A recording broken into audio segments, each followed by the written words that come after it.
Sebelumnya, Ibu ucapkan selamat kepada kalian yang sudah menyelesaikan jenjang pendidikan dasar dan diterima di SMP Negeri 4. Kita syukuri salah satu caranya yaitu dengan kita belajar lebih giat lagi supaya apa yang kita cita-citakan ini tercapai. Dasar negara adalah landasan kehidupan berbangsa dan bernegara yang keberadaannya wajib dimiliki oleh setiap negara. Dasar negara bagi suatu negara merupakan suatu dasar untuk mengatur semua penyelenggaraan yang terbentuk dalam sebuah negara. Negara yang tanpa dasar negara berarti negara tersebut tidak memiliki pedoman dalam penyelenggaraan kehidupan bernegara. Maka akibatnya negara tersebut tidak memiliki arah dan tujuan yang jelas, sehingga memudahkan munculnya kekacauan. Dasar negara sebagai pedoman terhadap bernegara mencakup norma bernegara, cita-cita negara, dan tujuan negara. Pancasila dalam kedudukannya sering disebut sebagai dasar filsafat atau filsafat negara. Pancasila merupakan suatu dasar nilai serta norma untuk mengatur pemerintahan negara, dan Pancasila merupakan sumber dari segala sumber hukum.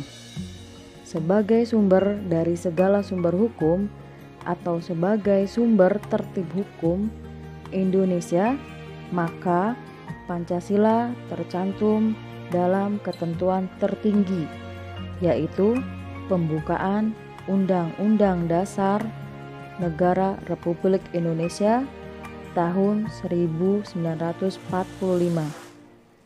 Dasar formal kedudukan Pancasila sebagai dasar negara Republik Indonesia tersimpul dalam pembukaan Undang-Undang Dasar Negara Republik Indonesia 1945 alinea keempat yang berbunyi sebagai berikut. Maka disusunlah kemerdekaan kebangsaan Indonesia itu dalam suatu susunan negara Republik Indonesia yang berkedaulatan rakyat dengan berdasarkan kepada ketuhanan yang Maha Esa, kemanusiaan yang adil dan beradab, persatuan Indonesia, kerakyatan yang dipimpin oleh hikmat kebijaksanaan dalam permusyawaratan perwakilan, serta dengan mewujudkan suatu keadilan sosial bagi seluruh rakyat Indonesia. Perumusan Pancasila sebagai dasar negara. Pada awal tahun 1945, Indonesia masih dijajah oleh Jepang selama 3 tahun. Selama tahun 1945, keadaan berbalik. Tentara Jepang mulai mengalami kekalahan. Akhirnya, Jepang menjanjikan kemerdekaan kepada rakyat Indonesia.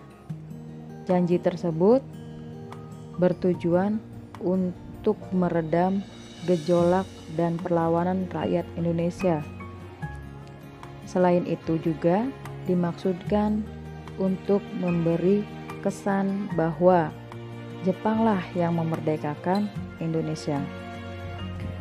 Pemerintah militer Jepang di Indonesia pada tanggal 29 April 1945 membentuk suatu badan yang diberi nama Dakarutsu Junbi Chokosai atau Badan Penyelidik Usaha-Usaha Persiapan Kemerdekaan Indonesia yang disingkat dengan BPUPKI. BPUPKI sendiri diketuai oleh Dr. Rajiman Widyo Diningrat. sepanjang sejarah BPUPKI hanya mengadakan sidang 2 kali, yaitu masa sidang yang pertama tanggal 29 Mei sampai tanggal 1 Juni 1945. Yang kedua, masa sidang kedua tanggal 10 Juli sampai dengan tanggal 16 Juli 1945. Badan ini telah membentuk beberapa panitia kerja yang diantaranya adalah A. Panitia Perumusan dengan anggota sebanyak 9 orang. Panitia ini disebut juga sebagai Panitia 9 yang diketuai oleh Insinyur Soekarno. Panitia 9 itu adalah yang pertama 1. Insinyur Soekarno, 2. Dr. Andes Muhammad Hatta, 3. Mr. A. Maramis, 4. Abi Kusno Cokro Suyoso, 5. Abdul Qohar Muzakir, 6. Haji Agus Salim, 7. Ahmad Subarjo, 8. Kiai Haji A. Wahid Hasim, 9. Mr. Muhammad Yamin.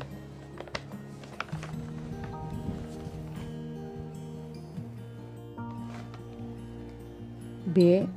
Panitia Perancang Undang-Undang Dasar diketuai oleh Insinyur Soekarno. Panitia ini kemudian membentuk panitia kecil perancang Undang-Undang Dasar yang diketuai oleh Profesor Mr. Dr. Supomo. C. Panitia Ekonomi dan Keuangan diketuai oleh Dr. Andes Muhammad Hatta. D. Panitia Pembelaan Tanah Air diketuai oleh Abi Kusno Cokro Suyoso. Dalam melaksanakan tugasnya, kedua panitia telah menghasilkan hal-hal sebagai berikut. Yang pertama, panitia perumus berhasil menyusun naskah rancangan pembukaan Undang-Undang Dasar pada tanggal 22 Juni 1945.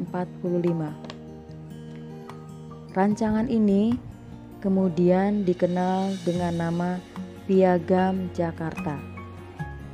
Lalu, yang berikutnya, panitia perancang Undang-Undang Dasar berhasil menyusun Rancangan Undang-Undang Dasar Indonesia pada tanggal 16 Juli 1945.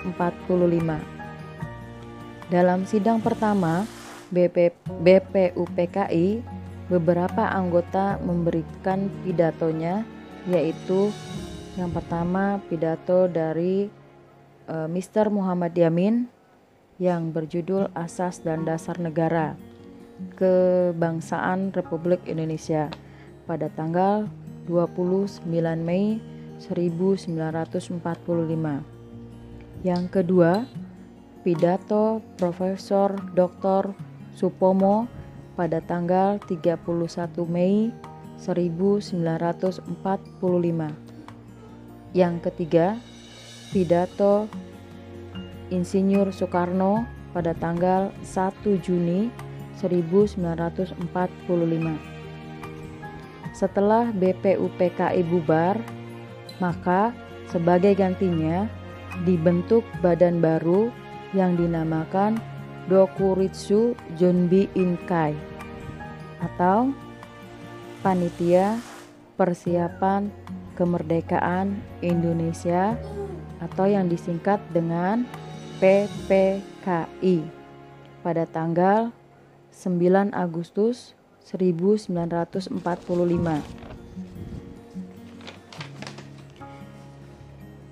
Usulan mengenai dasar Indonesia Merdeka dalam sidang pertama BPUPKI secara berurut dikemukakan oleh Muhammad Yamin dalam pidatonya yang berjudul Asas dan Dasar Negara Kebangsaan Republik Indonesia pada tanggal 29 Mei 1945. Muhammad Yamin mengusulkan secara lisan 5 dasar bagi negara Indonesia merdeka, yaitu sebagai berikut. 1. Peri kebangsaan. 2. Peri kemanusiaan. 3. Peri ketuhanan. 4. Peri kerakyatan. Dan yang kelima, kesejahteraan sosial. Sedangkan pada pidato sebelumnya, yaitu Asas dan Dasar Indonesia Merdeka, secara tertulis menurut Muhammad Yamin adalah sebagai berikut. 1. Ketuhanan yang Maha Esa. 2. Kebangsaan Persatuan Indonesia. 3. Rasa kemanusiaan yang adil dan beradab. 4. Kerakyatan yang dipimpin oleh hikmat kebijaksanaan dalam permusyawaratan perwakilan. 5. Keadilan sosial. Lalu pada tanggal 31 Mei 1945, Supomo menyampaikan pidatonya tentang dasar negara sebagai berikut. 1. Persatuan. 2. Kekeluargaan. 3. Keseimbangan lahir dan batin. 4. Musyawarah. 5. Keadilan rakyat.